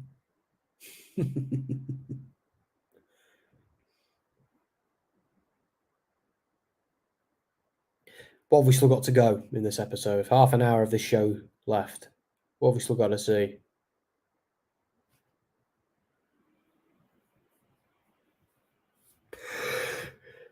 Oh, biggest yawn of the night. God. Open to the Becky and Jade feud. Yeah, I think I would be too. Oh, God. Oh, brilliant. Are we getting a pretty deadly moment? Fantastic. Oh, they're so good, aren't they? They're so funny.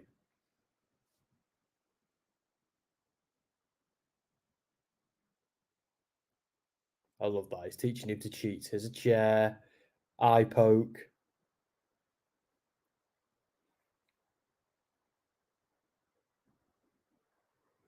Have they deliberately overdone the fake tan?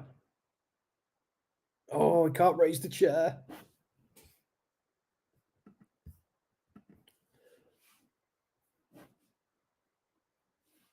They were funny. Dom was asking Pretty Deadly for fashion tips when we interviewed them in Money in the Bank. That was funny.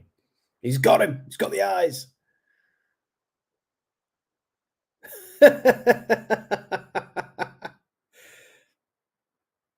You've got a shoulder injury, you dick. Get up.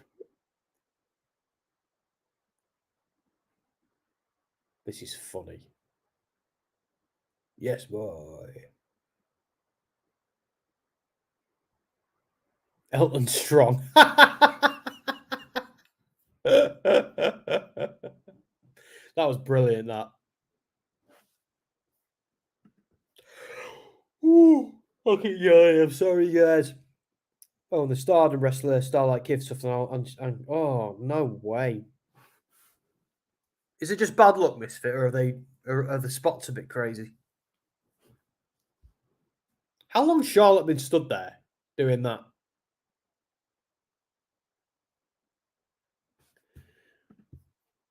Dark Manster 71, O King 069 Rocks. Love that name. Let's not forget the Spotlight Stealers, Bayley and Charlotte and Becky. Well, to be fair, like, I think Bayley's fantastic. I think Becky Lynch is pretty awesome. And to be fair, I think Charlotte Flair's excellent as well, if I'm being honest. But I take the, like, I think it's AW, not AW. I just saw Bayley's logo and thought of AW. I think sometimes it's WWE's problem with Charlotte rather than a Charlotte problem. I think she's just doing her job. But Bayley, I just think is superb, absolutely superb. That's bad luck. Yeah, I thought it would be.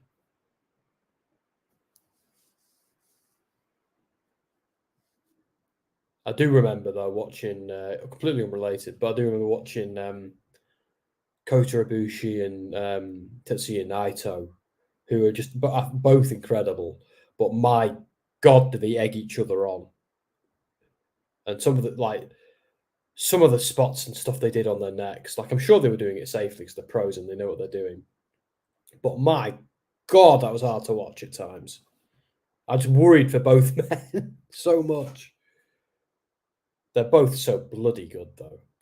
Ospreay's another one I sometimes worry for, but he's just superb as well. I love how he's getting his time in the sun now as well. Thought Damage Control was over by now. I think they are. Oh, over. The other over. Becky literally just did an interview saying she wants to work with people who don't get TV time. Yeah, agreed. Yeah, Becky's a force for good, 100%. 100%. And Bayley is helping out Dakota and Io. Yeah, agreed. Thank you for that, Todd. I shall... oh, bloody hell, Bayley. Let's do the poll first.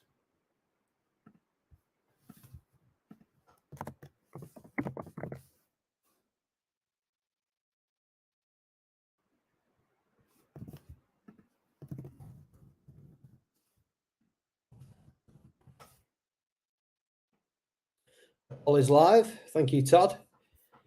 I suppose suppose I should do a banner as well. We're going to get some Bloodline shenanigans, aren't we, for the after this to close out the show? I imagine.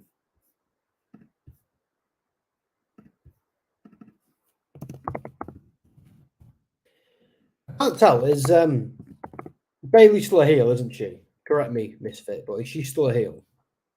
Damage Control is still heel. What's Charlotte? Is Charlotte a face, or is this a heel on heel match? Or are they both tweeners? I'm confused.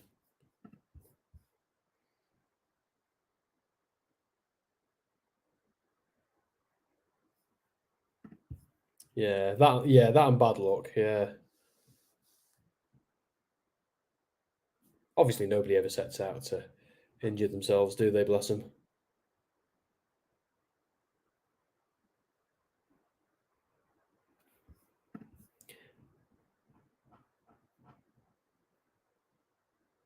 If it's in service of the story, I'm all right with it. I was just in Japan, I think, to help promote WWE back on Japan TV. Poses in front of the Tokyo Dome, wicked. Oh, I'm looking forward to the Tokyo Dome this year. Next year, should I say. Todd saying, does Cena get his LA Knight tonight? I don't think so, Todd. Word on the street is LA Knight is still at home recuperating. And he wants to be cleared for the pay-per-view. So I don't think we're going to see him. Like, we might see him on the SmackDown before the pay-per-view if we're lucky. But I think the priority is, is he cleared? Oh, right, I see. Good. In that case, maybe so. Charlotte is whatever WWE decides she is that week. Yeah, I suppose so. Earlier this year, a friend of mine broke their collarbone off an X Factor. Oof. Yeah, the most mundane thing you do all the time. You know, yeah, exactly. So bloody Ome's house ad again. Won't mind winning that.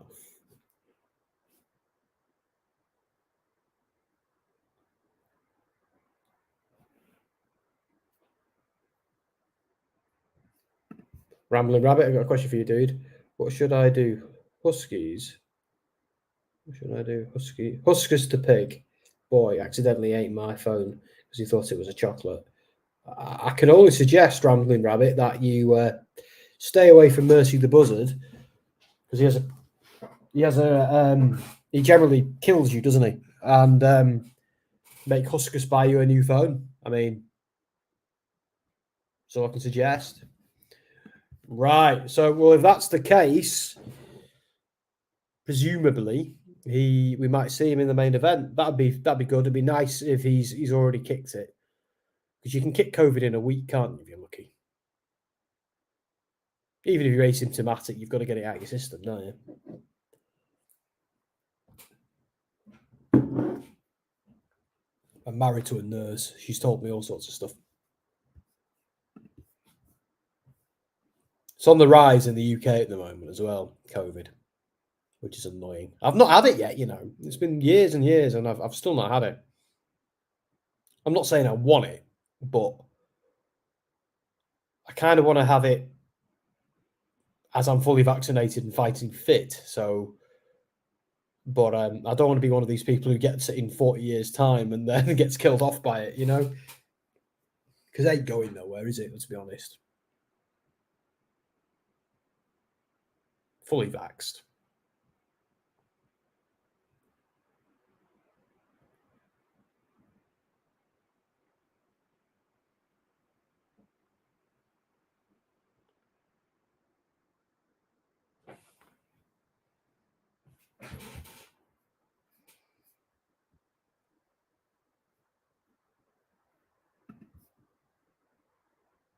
It was not cool of Huskers to eat my phone. I need to call my mother, dude. I can't help you there, mate. She not got Skype. Zoom. I was going to say it was LA Knight all along. I think it got reported a week or two ago, didn't it? That LA Knight was the intended person But they sent him home a week ago, didn't they? So hopefully he's had a week to test positive, and hopefully, he's not suffered with it, especially. But I think he got there, didn't he, and did a test and was like, ah, crap. I don't know if they're just making people test or if he did one because he might have had some symptoms. My wife had it, COVID. She's, as a nurse, she'd had like 4 vaccinations or at least 3 before, before she had it. And she made me sleep on the couch so I wouldn't get it. She only, I know some people suffer really, really badly with it. Of course they do. But she had a really bad night of coughing, like coughing like I've never heard her cough before. Next day, she took a load of Lemsip, relaxed a little bit. 48 hours later, she was functionally better. You know what I mean? It was like it had never happened. But that's probably just because of the vaccines and her being, fit as a fiddle. Someone who goes to the gym regularly, eats well, all of that. She's in peak condition. But again, we've known people who were also in peak condition and got it and were out for weeks. So it's just it's just unpredictable, isn't it? As a virus, it's just completely unpredictable, completely novel. There's a good chance you've had it and didn't even know. My uncle had it and was unaware because he didn't feel the need for it. Well, yeah, that's what I think, because I haven't done a test in ages because I've just had no need to. But yeah, I'm kind of hoping, Misfit, that I actually have had it and just didn't know about it. That'd be good. But I remember, like, when she got it, we were testing regularly, and like my mum was in the high risk category, so we were very, very careful at the time to not like give it to her. So we were like, there was a day we were testing all the time. Charlotte wins. Let's be honest, we knew she would.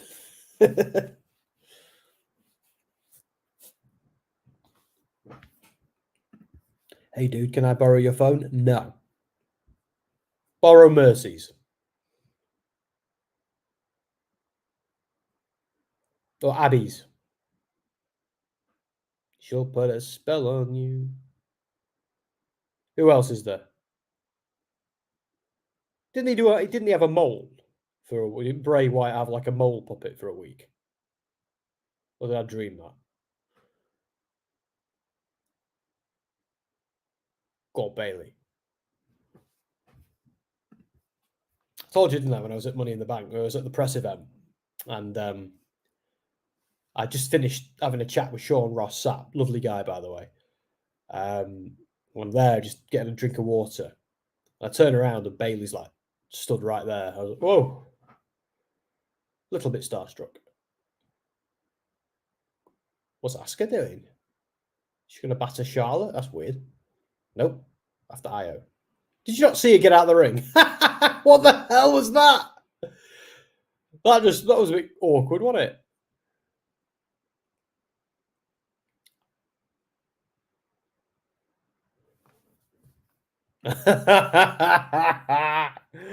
Oh, where's the other fella? I bet he's raging.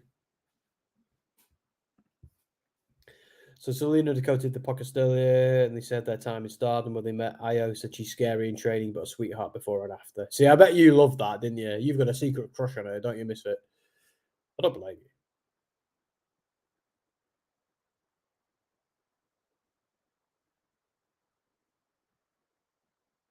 Asuka and Charlotte. I've had some legendary matches. I was fuming at Mania, though, when she didn't win. Ask the boys. I was like, out of the 4 of us who were sat together, me, Dan, Ant, and Dom.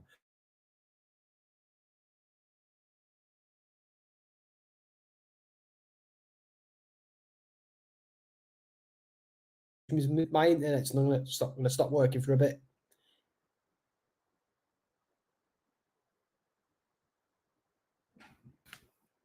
I'm curious in Stardom who else is like that. What, you mean a sweetheart and scary backstage? I wish I had more time to watch it, really. I don't even get to watch New Japan enough. Like, I was furious that I had to miss the G1 this year. I just didn't have the time to commit to it. I was hate that because I used to like most years I look forward to the G1 all year and watch it religiously. This year, just ironically, the one year I'm deputy editor of a wrestling website is the year I don't watch it. So next year I'm going to make the effort one way or another. But I essentially have 2 full-time jobs, so it's sometimes hard to do. Why does Cena look so mad? It's not like he hurt people worse than the Bloodline. He's about to. Oh, I always hell mad at Bayley. Todd is saying, so Sam, would you like AEW to buy New Japan? No, Todd, absolutely not. I'll tell you why. Because New Japan needs to be its own flavor, its own thing. Like, if I'm being perfectly honest, as much as I'm enjoying Ring of Honor under Tony Khan, and I very much wish Tony Khan was nowhere near it. Happy for him to be the owner, but I want him to rehire Delirious, give Delirious a decent budget, and give management a decent budget, and say, knock yourself out, boys. Because the flavour of Ring of Honor right now is too close to AEW, and the advantage of Ring of Honor is it shouldn't just be another brand of AEW. Ring of Honor should be Ring of Honor. And Tony booking it as well as AEW makes it just feel like another TK promotion. Do you remember when Vince McMahon brought back ECW and it was just more WWE? It wasn't ECW at all. It was just more WWE. So for that same reason, I don't want him anywhere near New Japan. Or if he did, I don't mind him being the owner, but I'd want New Japan to have its autonomy. Like, again, Ring of Honor is not bad at the moment, but it sometimes threatens to turn into AEW Dark. And I don't want that. I want Ring of Honor to be Ring of Honor, not just another brand of AEW. And at this moment in time, it's teetering on the edge of being both of those things. And the same would happen to New Japan. The more things Tony Khan buys and books, the more thinly spread he is, and he can't commit to the things he needs to commit to, which is a problem. And I don't want all the wrestling in the world with a decent budget that isn't WWE to be Tony Khan's, because it will all just blur into one.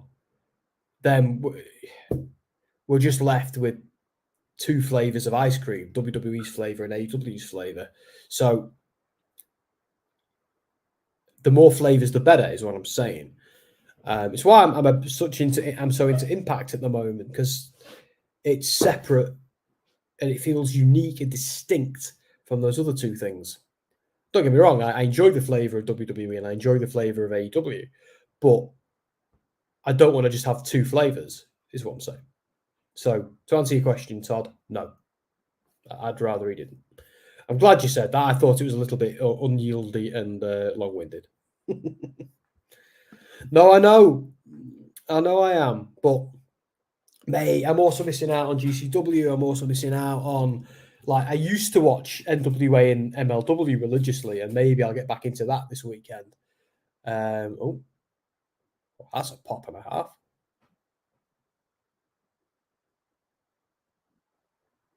Who else? I thought you had a chair then. I wonder if they're going to bring back the Kabuki Warriors. See, I'd like that. But I think we're more likely to see the Sky Pirates when Kairi Sane returns. And word on the street is that's a done deal. Misfit, correct me if I'm wrong. Non-wrestling related. Are you aware of the Jonathan Frakes Beyond Belief memes? I don't think so, dude. No. Todd Johnson, if can't even control the muffin man. Ha! I doubt you can control a bunch of Japanese people. Well, I think Tony Khan is a massive force for good in the wrestling world. I think he's a good guy. I think he means well. I think he's given a lot of wrestlers a place to go, a place to work. So I'm a big fan, but I don't want him booking everything. I'm happy for him to book AEW, although I do wish he had a booker and kind of did that with said booker. But I don't want him anywhere near Ring of Honor. I'm happy for him to own it, but I want someone else booking Ring of Honor so it feels different to AEW. That's all I want. You know, love the fact that they overlap. Fine with that. I just want them to have very different rosters, separate storylines that occasionally overlap. That's what I want from Ring of Honor and AEW. It's great that they're sister promotions. It's great that they're owned by the same person. And obviously, AEW needs to be the priority. It's the bigger brand. But yeah, I want Ring of Honor to be like the old Ring of Honor mixed in with the new. That's just me. Yeah, agreed. I watch a fair amount of WOW, Women of Wrestling. It's either The Rock or Randy, but I doubt it. Well, I'm fairly sure it's LA Knight. Yeah, it was the Kairi Sane thing, dude. It was the is Kairi Sane back in the company? I don't know if it's is it a done deal or are we just trying to get it a done deal? I'm hoping it's a done deal. I forget because it's 10 to 3 in the morning. And I'll be wrapping up the stream in about 10 minutes, guys.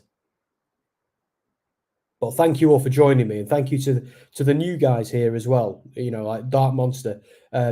Please subscribe, mate. Join us every week. And Dan, my colleague Dan does. My friend Dan does Raw on a Monday, and Anthony also does. My good friend Anthony does Dynamite on a Wednesday.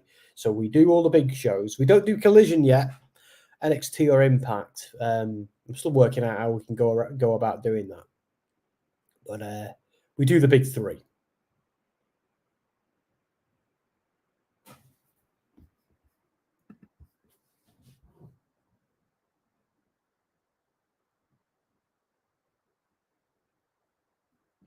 Cena looks $1 million tonight. It was great in London. Again, I only ever go to London if I'm watching wrestling. But I always Jimmy. So when Cena came out at Money in the Bank, that was one of the biggest pops I've ever seen in person. Like, don't get me wrong, you still had the whole Cena sucks brigade out in force, but I was like, come on, guys, what do you want? This isn't Super Cena anymore. He's not getting booked over the Nexus now. What are you complaining about? Like, is this nice appearance at Money in the Bank? Is that really something that's upset you? Really? Shut up. It's kind of like when that guy tried doing a CM Punk chant in NXT that time, and everyone just turned on him.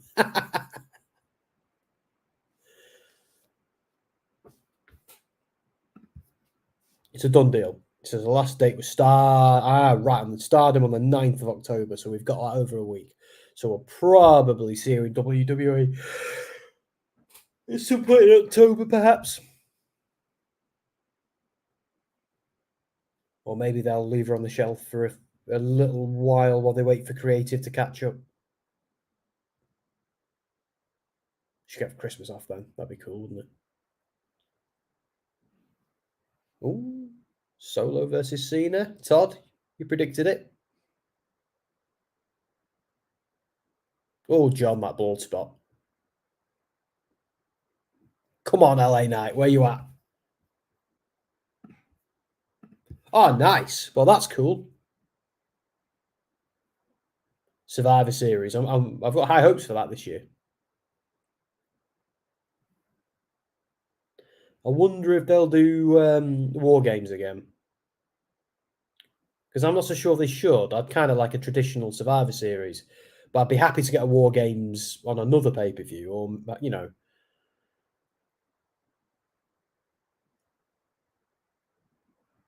Or does War Games need to be its own pay-per-view? Does War Games just something they can roll out when they need to, as opposed to it being an annual pay-per-view? Now, War Games is still happening, is it? Because I've heard mixed reports. I've heard reports saying it is and reports saying it isn't. Like, if it's War Games, is it still Survivor Series? You know? Oh. Like, I'm pleased they've got rid of Hell in a Cell. Hey, he's here and he's beat COVID.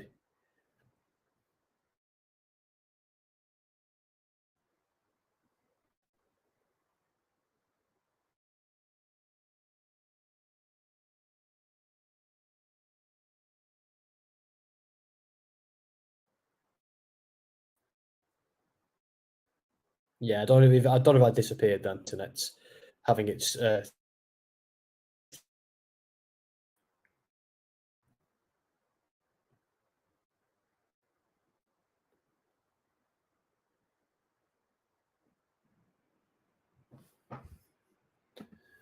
yeah, that's a good point.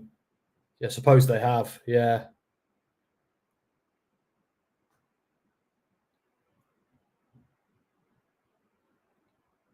And I'm liking it as well. When you think back to last year and so much has happened, it works. There's these two.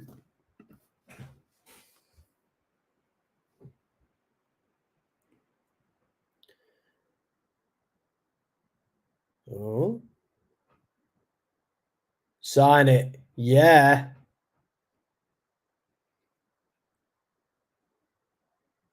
Cena's loving it.